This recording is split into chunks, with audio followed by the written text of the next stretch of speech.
Assalamualaikum warahmatullahi wabarakatuh. Bertemu kembali dalam video pembelajaran bersama Pak Asep Yuyun. Kali ini kita akan belajar mengenai perkembangbiakan hewan.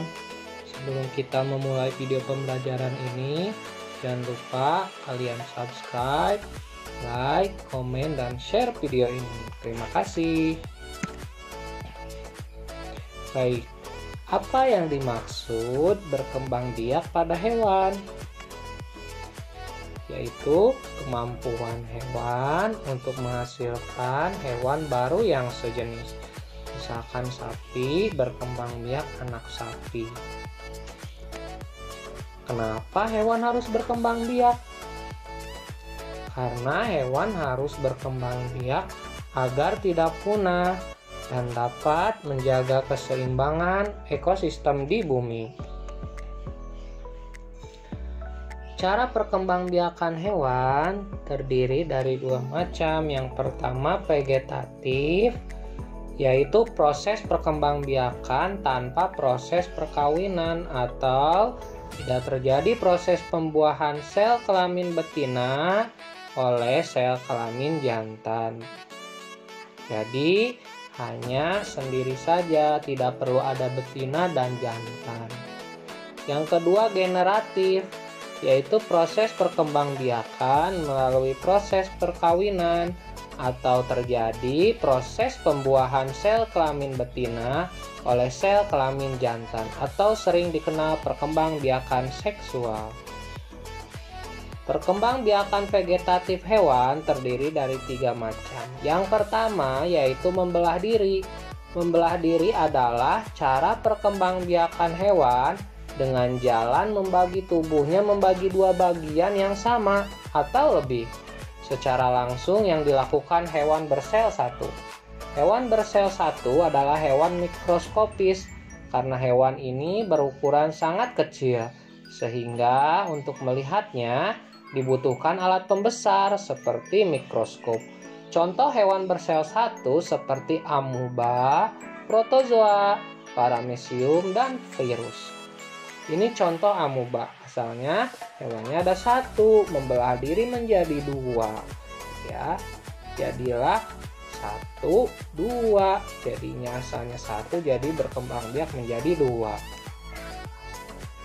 Kedua, bertunas. Bertunas adalah cara tunas baru akan melekat sepanjang pertumbuhannya pada induk hingga lepas menjadi hewan baru. Perkembangbiakan vegetatif pada hewan dengan cara bertunas, contohnya hidra, porifera, dan colelenterata. Ini contohnya hidra. Hidra ini ada di laut seperti anemon laut. Nah, nanti anaknya itu muncul tunas dari sini. Nanti lama-kelamaan anaknya ini akan membesar. Terus hingga cukup besar dan cukup mandiri, dia akan melepaskan diri dari induknya sehingga nanti anak hidra ini akan tumbuh sendiri. Akan lepas dari induknya. Yang ketiga, fragmentasi.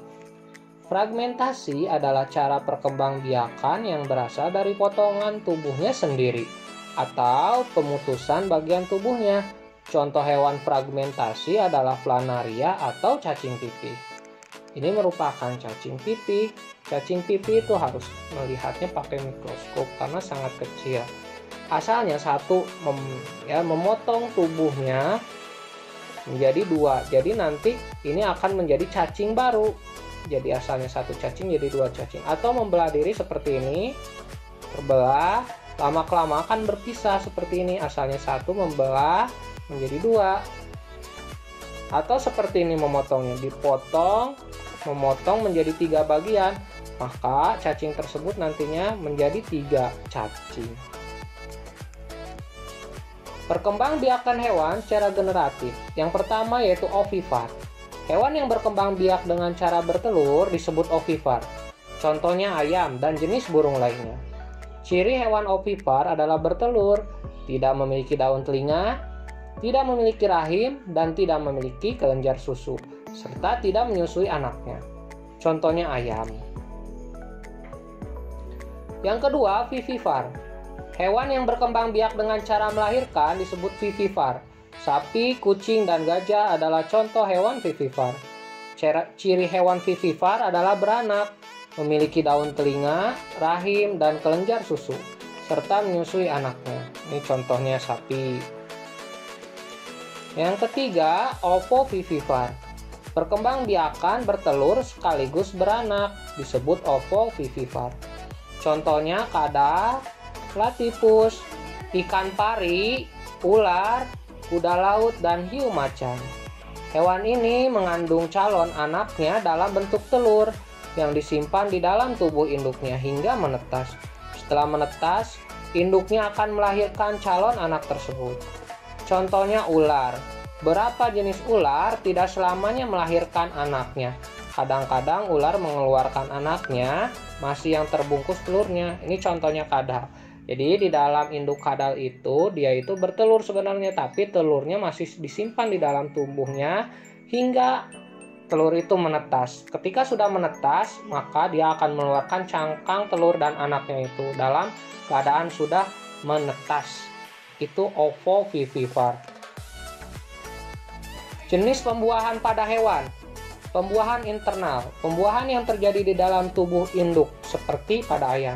Jadi sel telur atau sel betina bertemu dengan sel jantan yaitu sel sperma di dalam tubuh induknya. Ada yang kedua, pembuahan eksternal, yaitu pembuahan yang terjadi di luar tubuh induk seperti pada ikan. Sel telur mengeluarkan, betinanya mengeluarkan, dan laki-lakinya juga mengeluarkan di luar. Maka akan terjadi pembuahan di luar. Telurnya nanti akan ada di luar ya. Terima kasih telah menyaksikan video ini. Jangan lupa subscribe, like, komen, dan share video ini. Sampai jumpa pada video berikutnya. Assalamualaikum warahmatullahi wabarakatuh.